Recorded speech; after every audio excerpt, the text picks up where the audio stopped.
Oh, serious story. Here we go. Fresh images out of Sweden this morning showing the riots that erupted in a heavily migrant Stockholm suburb. This was Monday night. Masked looters set cars on fire, rocks thrown at police. One police officer actually fired a shot into the crowd. This is Sweden. Joining us now, Nigel Farage, the man behind Brexit and the leader of politics in Britain. Nigel, officials in... You know this story, but I want you to straighten it out for our viewers. Officials in Sweden insist, there is no problem with migrants and crime. That's nonsense, isn't it? Oh, yes. I mean, I think that Sweden is, its politicians, but particularly its media, are in denial more than any other part of Europe. Let me tell you why. There is now an established, agreed convention amongst all the Swedish broadcasters and newspapers that they do not ever give the identity, religion, or nationality of those that perpetrate crime. These things are just listed as crime statistics, whether I'm talking about rape or murder or whether it's just outright looting and rioting. And the Swedes are in denial. And frankly, what is going on in Sweden is that in their efforts to be politically correct, they're not being factually correct. They're trying to hoodwink Sweden and the rest of the world. And it undermines belief in the media, it undermines belief in government because they're just not telling them the full truth. I think it's a very dangerous thing to be getting into in Sweden. But Nigel, I'm sorry, let me just carry on for a second here. I've got a report from the BBC that a Brit was imprisoned in Guantanamo. He's released, goes back to Britain. He sues the British government on the grounds that British agents mistreated him on his way to Gitmo. He wins $1 million, or just over $1 million in compensation from British taxpayers. Now we hear that that gentleman on the screen there just a moment ago, he blew himself up in Mosul, I think it was. So, forgive me, Ash, but I'm going to go straight to Nigel.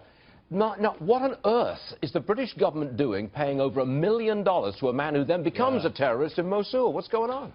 There's been this assumption for the last few years that the Americans have thrown all process out of the window and that people were chucked in Guantanamo Bay without good reason. Well, clearly, in this case, there was good reason. So the fact that he was paid $1 million in compensation is astonishing. But what's even worse is that thereafter, we weren't monitoring this guy, because we've literally at will had hundreds of people with British passports going back and forth to the civil war in Syria. And I think we've got to get a lot tougher with people that we suspect of these crimes. This reflects very badly on the British government indeed. What is the reaction of the British people to this story? I think the British are a bit more advanced than the Swedes when it comes to these sort of dilemmas. People are absolutely horrified and outraged. As I say, it's not just the money, that's bad enough.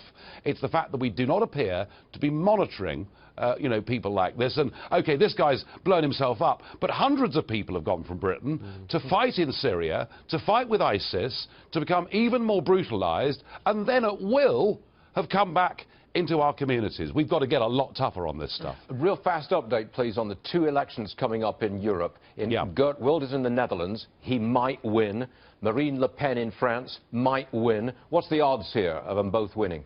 Oh, I think Geert Wilders will top the poll in the Netherlands. I have little doubt about that. But whether he can form a coalition government under their system, I doubt.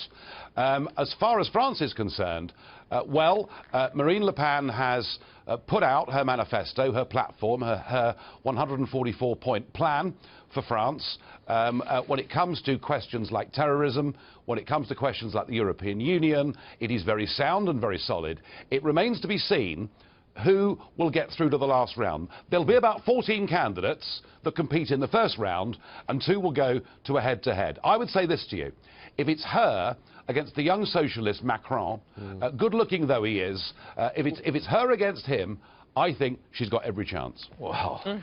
Farage, you better come back on this one. Thanks very much indeed, Nigel. Thank you, sir. Appreciate it.